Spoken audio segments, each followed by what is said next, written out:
So today I'm making a new portable target pad for training my assistance dog out of a yoga block.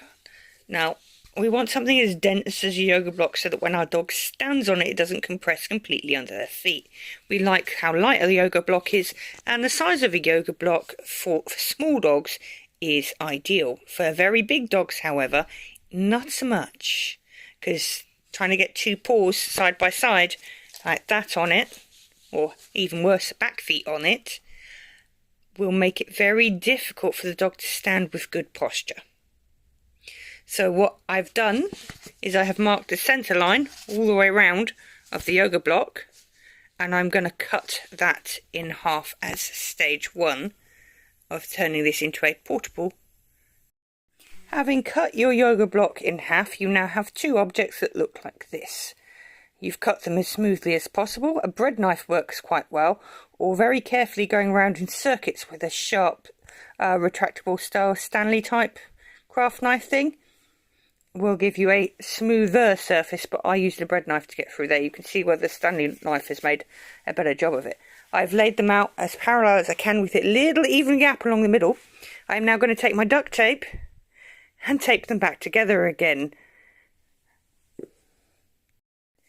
What I have done is I've taped it in like a H across the middle on the inside, and then I'm going to tape across. But before I get to these edges, to help it survive, I want to get these edges down. So I'm going to put this edge band on first, because if you want to do the lazy version, this really helps with how long it survives.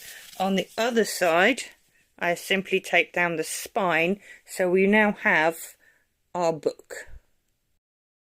Right, so having covered both faces that you cut in duct tape and turned them into a book, I've gone around the edge, all the way around, made quite a neat job of it, because if you want to put it in a cover, so you can add some tags to it, add a grab tag so your dog can pick it up and bring it to you, though I don't recommend this in the early stage if they're training use of it, otherwise it'll become a retrieve item, not a target item.